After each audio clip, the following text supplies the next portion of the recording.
Newsfirst, Newsline with Faraz Shauketaly. And a splendid morning to you. This is Newsline, live as always from the Newsfirst studios in Dorset Street in Colombo. And Sri Lanka has awoken to another fantastic day. And what a beautiful country we live in. It's excellent, isn't it? Doesn't it? I don't know. I get really proud when I think about the country we live in, the swaying palm trees, the wonderful beaches, and the throb that's going on in Trincomalee, where entrepreneurship has taken over everything else. And over the last 3-4 years, the people of Trincomalee have really got on with it. They've got on their bike and got on. Excellent news. The spirit of entrepreneurship continues to live in spite of the many difficulties being faced by the public. And this morning, to discuss perhaps a salary hike, not for the masses but for the MPs, amongst other matters, is Mr. Chandima Weerakkody. Very good morning to you.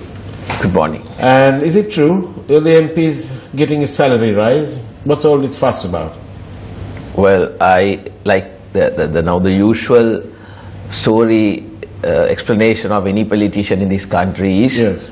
that I read it in newspaper. Actually, Chandima, I was going to say to you, MP's salary hike, true, false, or I don't know? Well, it's a very straightforward question, Yeah. though you had 3 sub-questions. Yeah. Well, as it appears, that has been discussed at a party leaders meeting, Right. according to the information that we get. Right. But at the same time, do we feel as members of parliament? Yeah. Well, we have to feel that it's difficult for people to live. Yeah. Certainly, if you don't feel it, you are not one of the elected members. Right. Yes, the economy is collapsing. Yeah. Escalation of prices are very Yeah. obvious, Yeah. and people feel it. Members of parliament also feel it. But Yeah. the question is Yeah. it justifiable Yeah. for the members of parliament to get the government to increase their salaries when the whole country is suffering? Yeah. I must be quite open about it. Members of parliament also should feel how the other people feel. They, of course, within them, Yeah. maybe they also must be thinking, okay, if we get a salary hike, Yeah.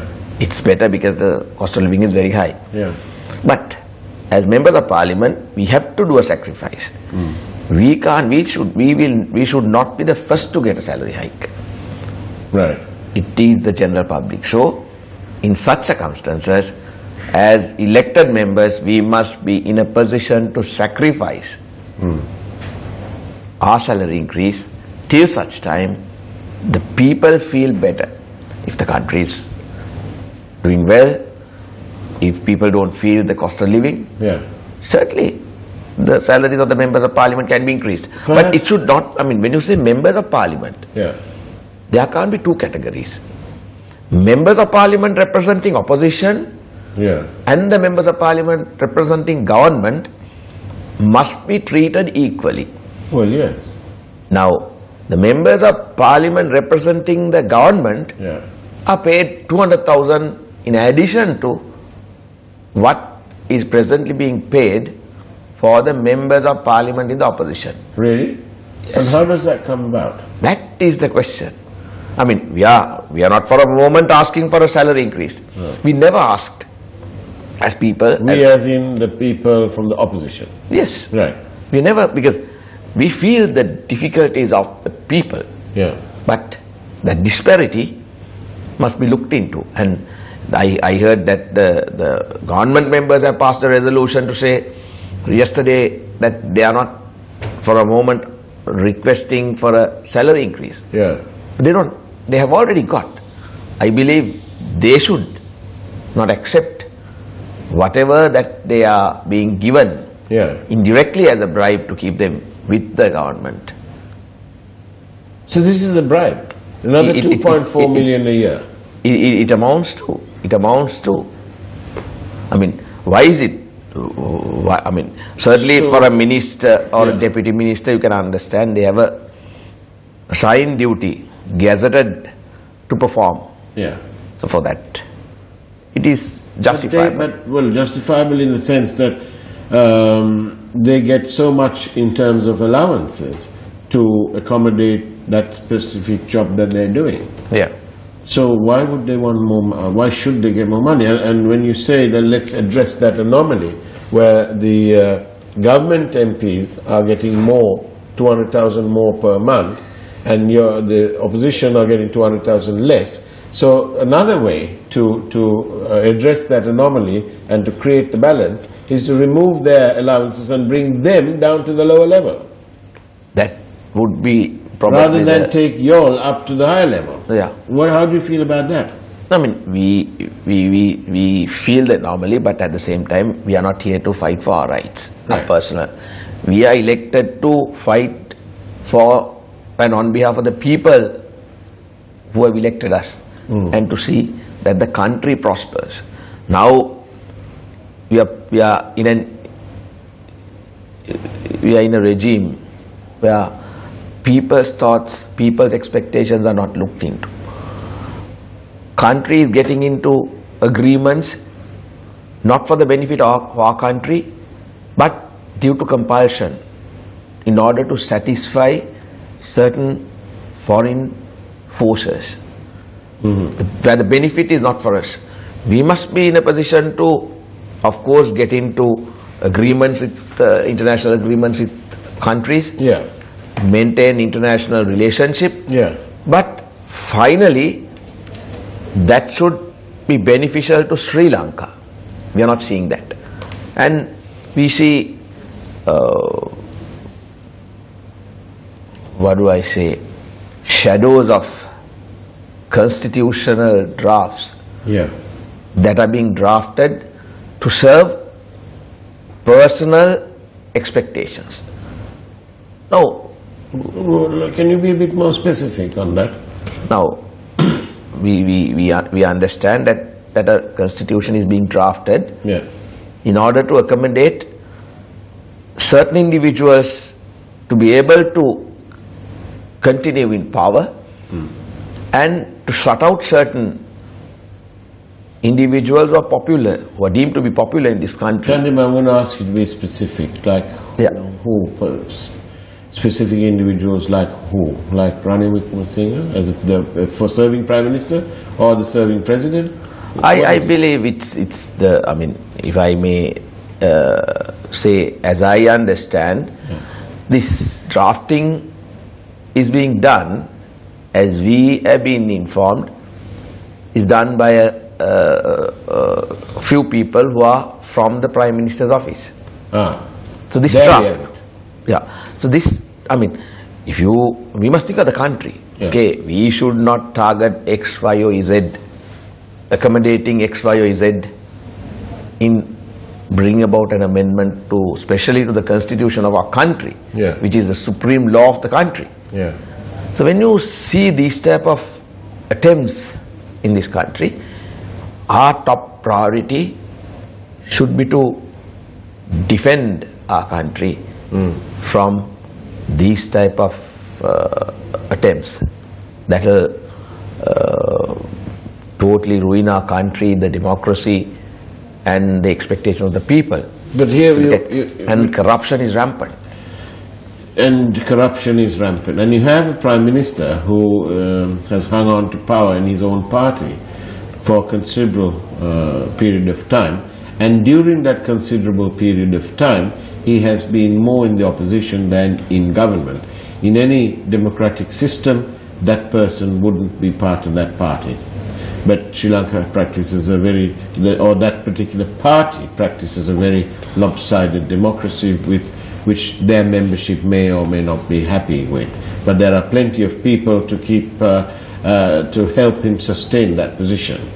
But therefore, should it come as any surprise that they are trying these background, shadowy constitutional drafts to ensure their man remains in power, and their and brings us nicely into this whole issue of corruption, because no matter what has been said, hardly anything has been done.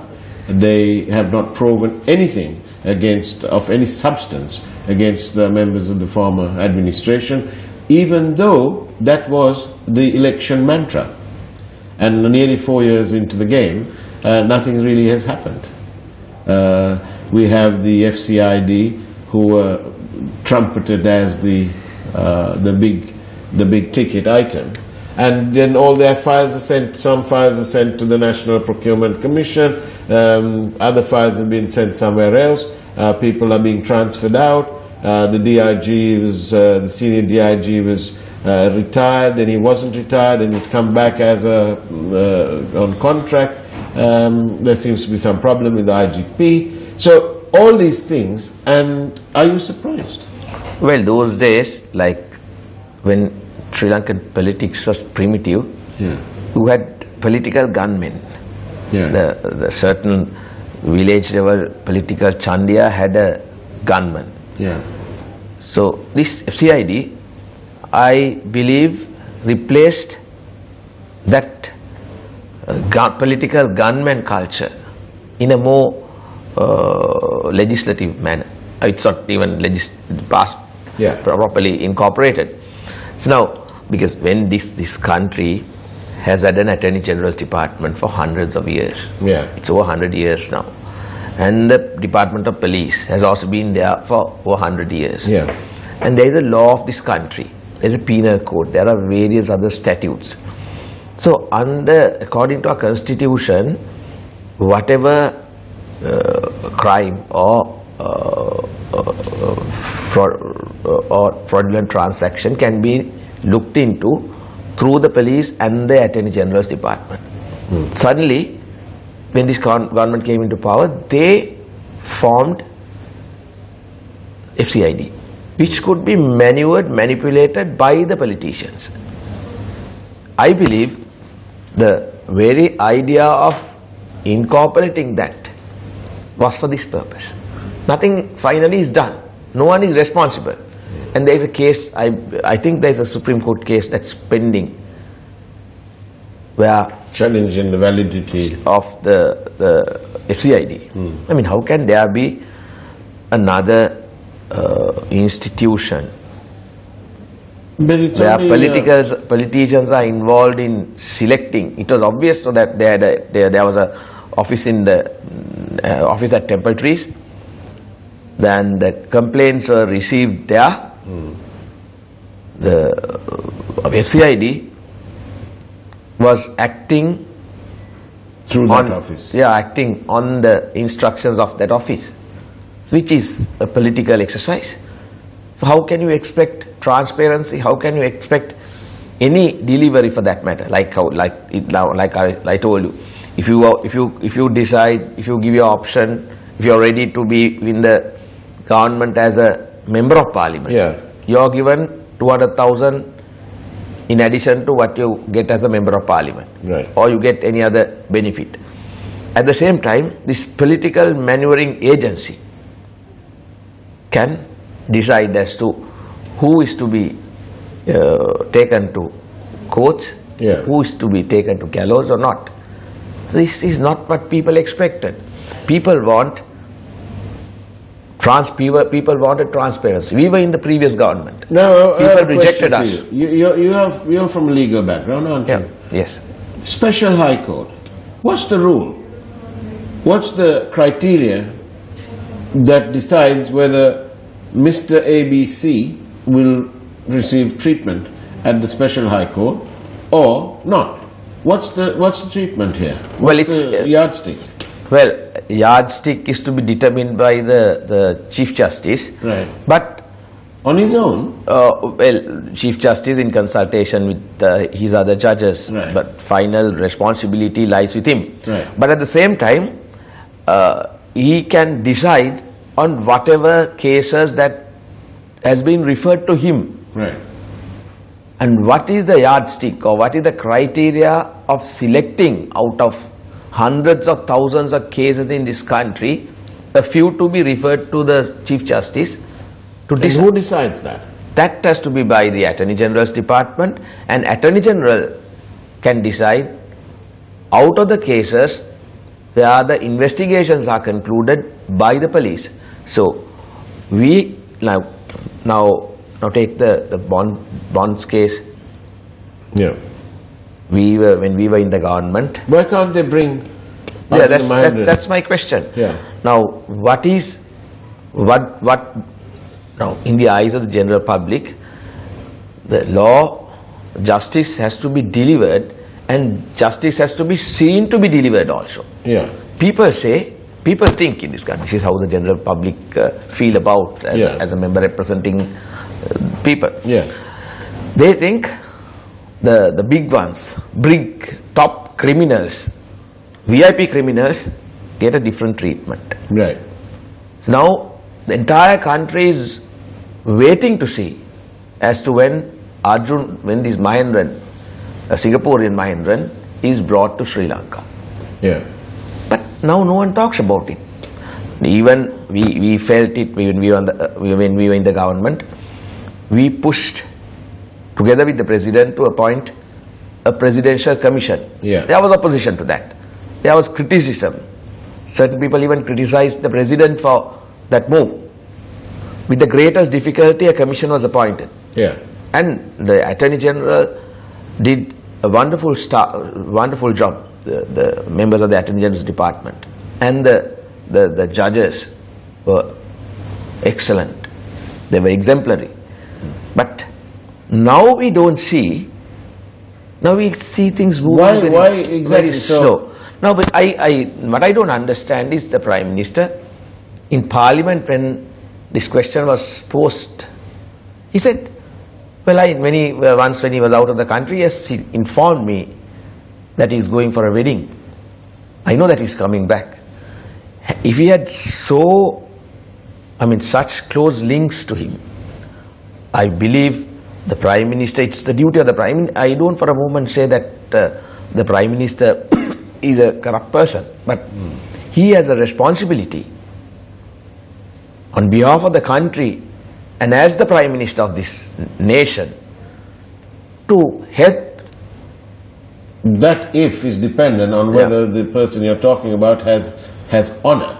Yeah. And is committed to the people. Absolutely. So he should, I believe, he must definitely know the whereabouts of well, he seems to know one thing. He's given the game away slightly, because recently, not too long ago, the Prime Minister said that Arjuna Mahendran is not at his address, and that he knows that he is in the habit of moving houses, as is the habit of the people of Singapore. Well, I haven't found any specialness amongst the people of Singapore. There is no research document to suggest that the people of Singapore are some sort of gypsy clan who keep moving from place to place, or that there are some caravan from the ancient days of Arabia, where people, the Bedouin would go from, would just wander and wander and wander. So there's no evidence of that, but the Prime Minister seems to know that Arjuna Mahendran is not at that address, and that he's moved, and he doesn't know his forwarding address. Do you believe him? Well, it could be, as he must be also having a lot of other work and responsibilities to give priority before he... But this is his mate. Yeah, he had him. He has. I'm telling you, like this is how the general public will look at it. This is the public perspective. Yeah. But at the same time, we must be fair by him. Yeah. Okay, as Prime Minister, he must be having other duties for which that he had so many duties, Mr. Weerakkody, that he didn't follow up on his instructions to Arjuna Mahendran to ensure that there was no conflict of interest between him and his son-in-law. Yeah, and we know how difficult it was to remove him. Yeah. It was the greatest difficulty that the president could remove him and replace him with the present central bank governor. So we feel, though people expected transparency, though people expected a government where there isn't corruption, I don't think people's expectations have been achieved. Now if you go to, now in India, why did people brought Modi into power? They want a transparent, corrupt-free government. Yeah. You take Pakistan,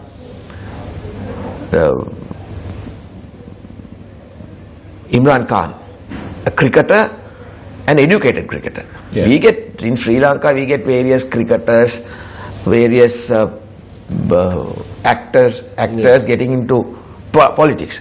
But okay, being a cricketer, you must be educated also. You must have. And Imran Khan, from his many statements, is very proud of his education. Absolutely. And the way he has been very convincing. Yeah. He has been very persevering. Yeah. He has been committed for a corrupt-free Pakistan. But here what happens? People, I mean, we have various tags. They come and try to talk about anti-corruption. But finally, once the veil is removed, they are the worst. These people have been misled in this country for generations. People will try to say things, the politicians say things, people get misled and they bring such people into power.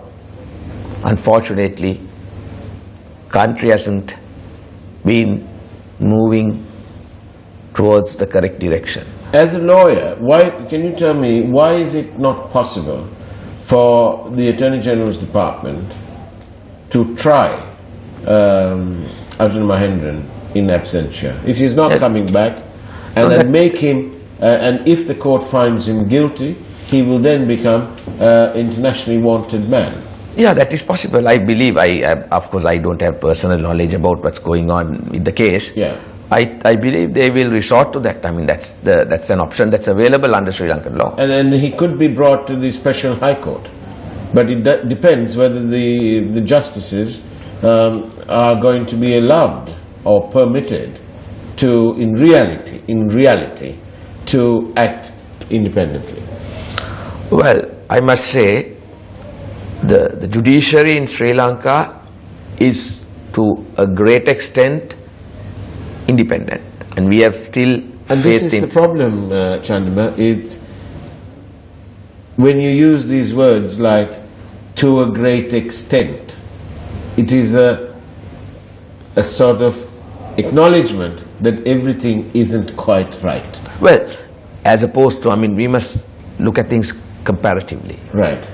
So comparatively, are we comparing to the previous administration? And prior, yeah. So there has been a significant improvement, but at the same time, there can be. I mean, now look at the present.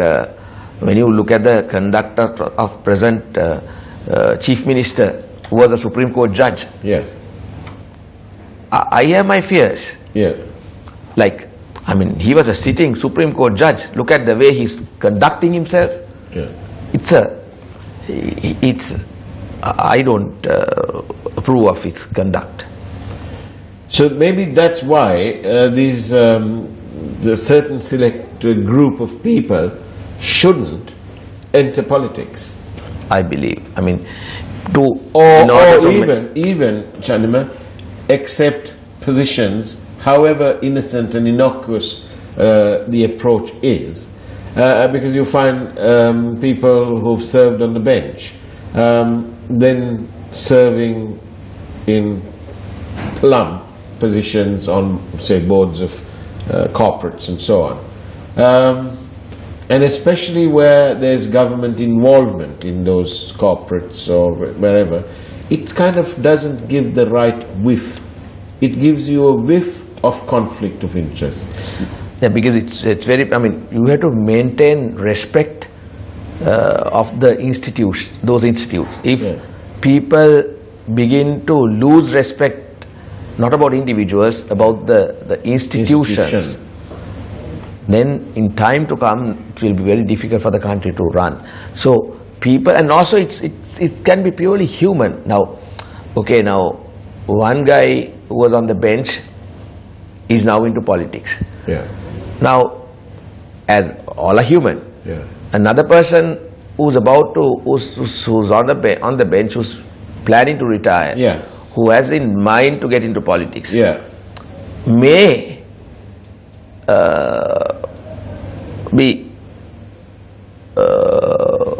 may try to be biased towards this political allegiance. So that is not going to be good for the country. So therefore, we must think of such issues that can rise in this country. But over the last few weeks, we've come to appreciate the word honor. In Pakistan, with all its tragic events, from the hanging of Zulfikar Ali Bhutto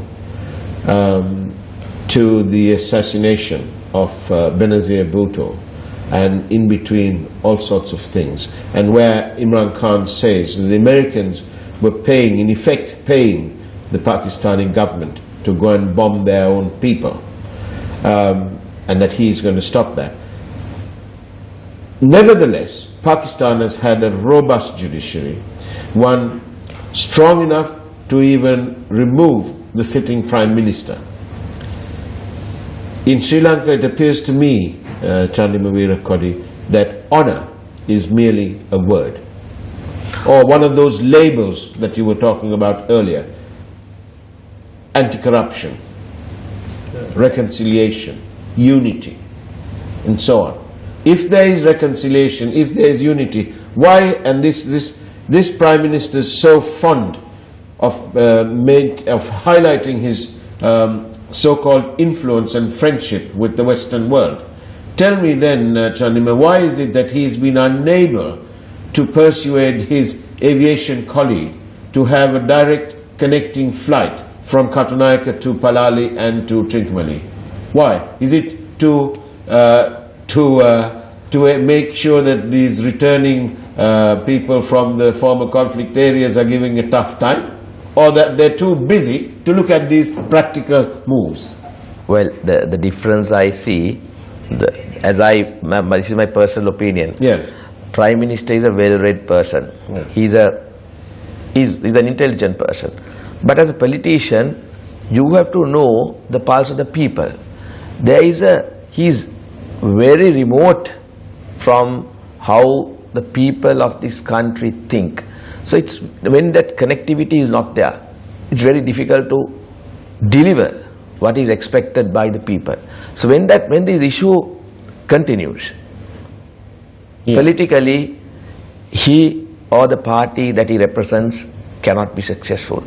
That is why the main governing party, UNP, is slowly diminishing, slowly diluting. When you sit back and you look at it with cold neutrality, do you look at it and look at what's happening at the United National Party as an opposition member, from the other side of the fence? Are you looking at that and looking at the grass that is getting browner and browner by the minute? And do you think this is a great shame? Absolutely. I mean, that's what we meet. We are elected members, so we mingle with people who have various political opinions. Yes. That is the opinion of over 80% of the strong UNPs. They want to change, but at the same time, there isn't a person who could compete with the leader. I want to ask you this question, but I'll put it carefully to you.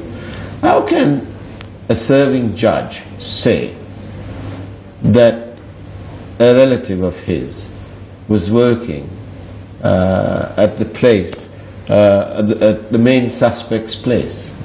It sounds very anomalous to me. I haven't heard about this. Oh, you must read the Island newspaper. Yeah.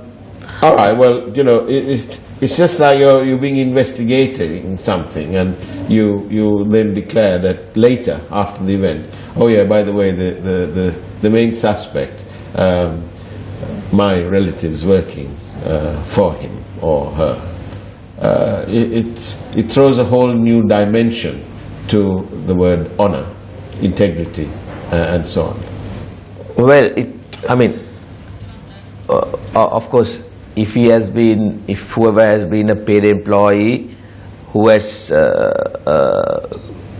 like been recruited due to some influence, there is a question mark. But at the same time, there could be now supposing now you are a student in a university. Yeah.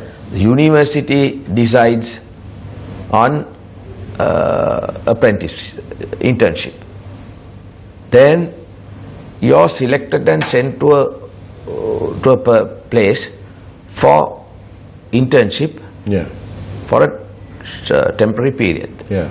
It's not by choice, and you have no discretion to decide whether to go to A, institution A, B or C. Yeah.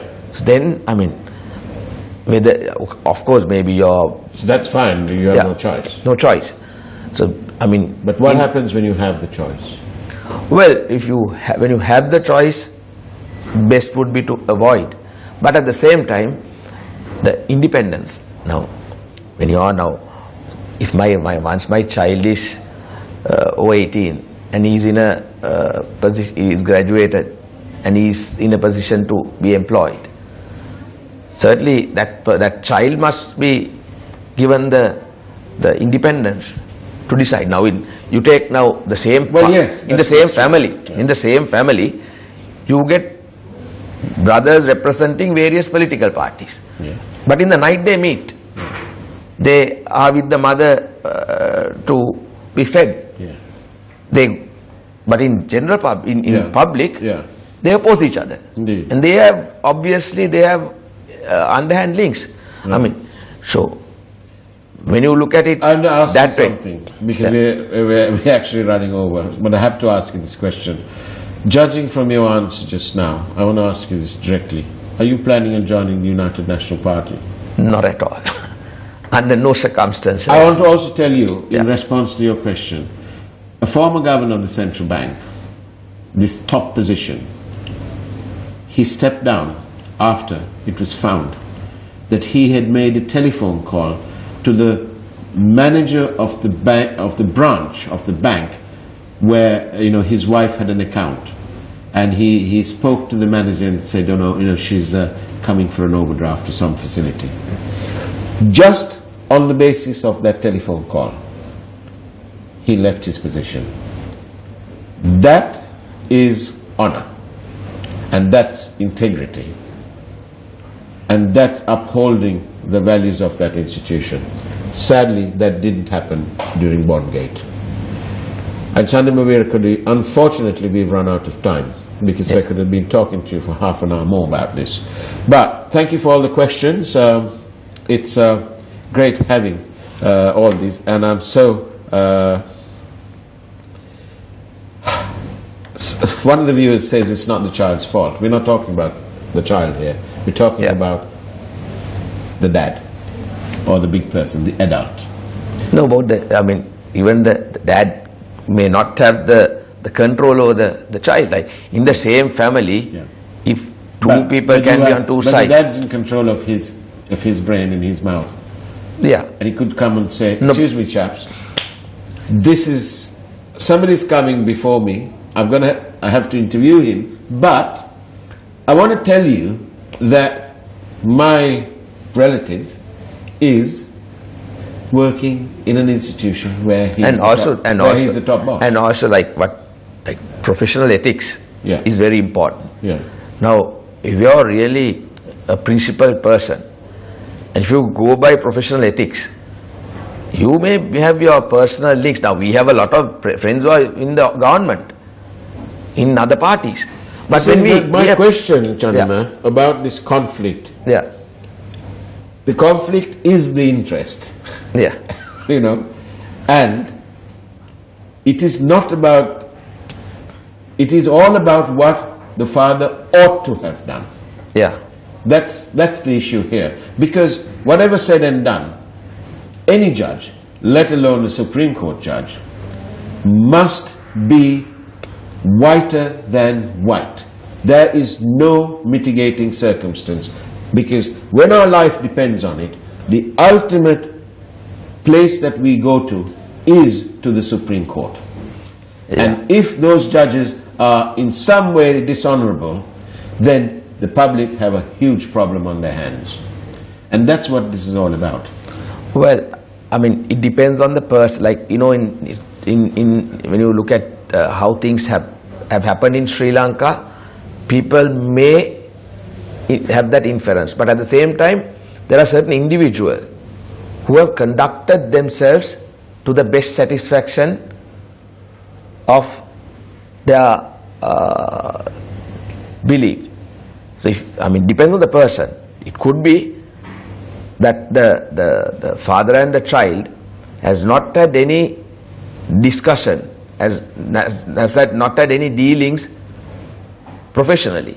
Can certainly conduct yourself that way. I mean, all I'm saying, Chandima, and we really must go now. All I'm saying is, it was just a statement, so easily done. Yeah. And there's no way that you can hide and say, well, I've got 25 years old, whatever. Yeah. On that score, I really must go.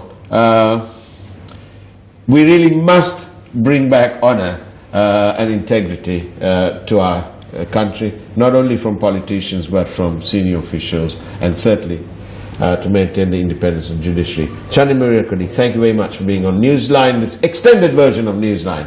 And that's about it we've had time for this morning. Take care and God bless. Thank you very much for inviting.